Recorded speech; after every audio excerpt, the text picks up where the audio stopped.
Tomorrow marks 2 years since Roe versus Wade was overturned by the Supreme Court. The Biden administration is sending officials out across the country to mark the day, including Vice President Harris, who will hold events in both Maryland and Arizona. Meanwhile, Donald Trump is once again acknowledging his role in overturning the federal constitutional right to an abortion. Here he is speaking yesterday to a Christian conservative group. I want to thank the 6 Supreme Court justices, Clarence Thomas, Samuel Alito, John Roberts, Brett Kavanaugh, Neil Gorsuch, and Amy Coney Barrett for the wisdom and the courage they showed on this long-term, very contentious issue. This has been a long time it's been fought. Getting it back to the states puts the question where it belongs, with the vote of the people, and over time, it will all work out. It's working out right now. Delaware Congresswoman Lisa Blunt Rochester is back with us. Congresswoman, as if the shout-outs from the stage were not proof enough, I want you to take a listen to a very spirited exchange that Simone had yesterday with Kevin Roberts, one of the architects of Project 2025. Here you go.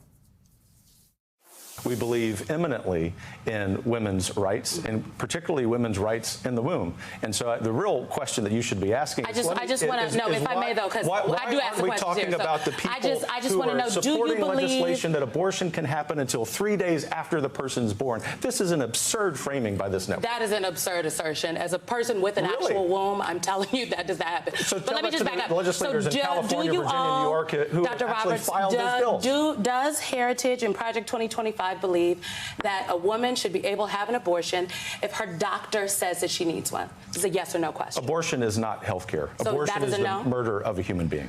So, Congresswoman, that's what you're contending with, though I don't know what it means to have an abortion 3 days after a baby is born. Putting that aside, he said it right there.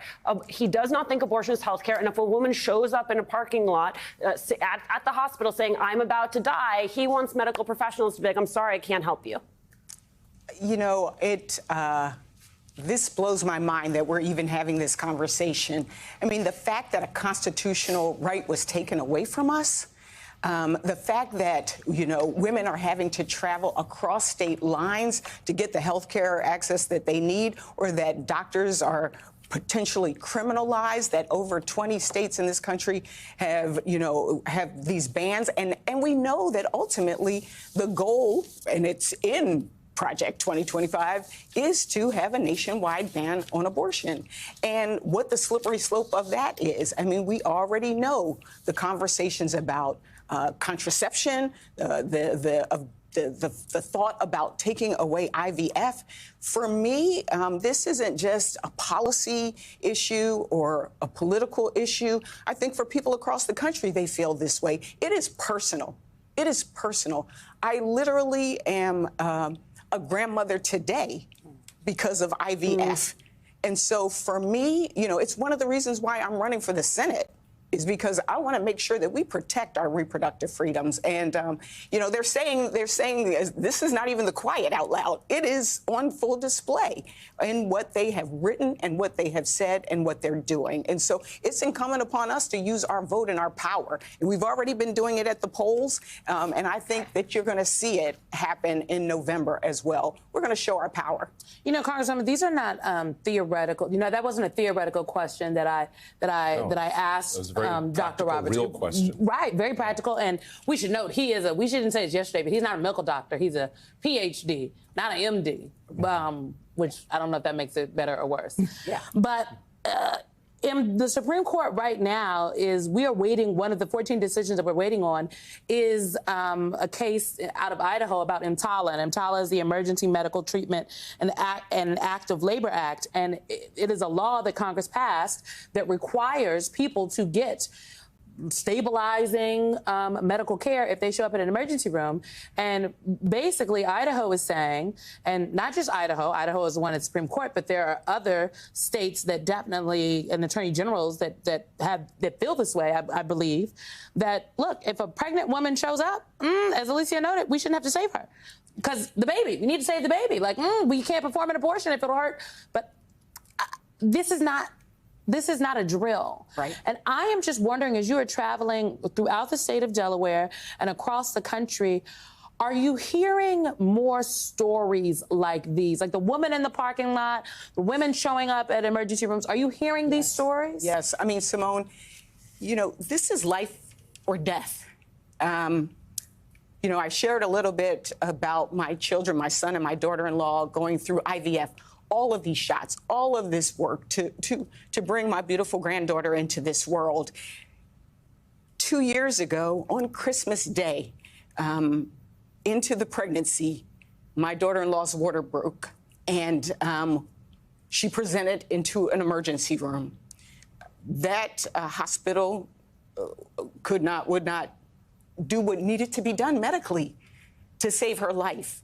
And so for me, again, I carry not just my family story, I'm carrying stories from around my state and around the country. I've had Democrats, Republicans, and independents come up to me and say, I voted for you because of this issue, making sure that we strengthen. Because just because it's safe in your state, the goal is a nationwide abortion. The goal is to attack contraception. And now we're talking about IVF. It is truly life or death. The Republicans own this. They own this. To that point, Congresswoman, and I'd love to get your thinking on this aspect of it. I've always thought since the fall of Roe, the very gross miscalculation of the bifurcated messaging. One saying, as we heard Donald Trump say in that clip, return it to the states. But then Lindsey Graham, literally a couple of days, 24 hours after Roe falls, saying we want a national ban. In the context of the story you just told are the story also of a lot of Republican women. Yes. And we saw that narrative play out in Kansas. We saw it play out in Ohio. Just very quickly, we're about out of time, but I just want to get your sense of how that story is not just a story of Democratic women, right, but it's the story of all women. And I know a lot of pro-life women, right, who stand in that breach going, this is a bridge too far for me and my, and my daughter and my granddaughter. Yeah, I mean, again, I think this is the moment where we have to use our power and say, you will not control us. You will not tell me when, if, or how to have a family. And I've heard it, like I said, from Democrats, Republicans, and independents, women and men. Mm-hmm. Men also are concerned about this issue. And I think it's going to be demonstrated at the ballot box. Again, for me, this is also why the Supreme Court and who sits on this court is important and why the Senate is important, why I'm running for the Senate. And so if people care about even our movement, go to LisaBluntRochester.com. Help find out about what it is that we're trying to fight for, because I'm doing this not just for today. I'm doing this for my granddaughter, and I'm doing this for the women that are the ones that are speaking out across this country. So, yeah, it affects all of us. It affects all of us.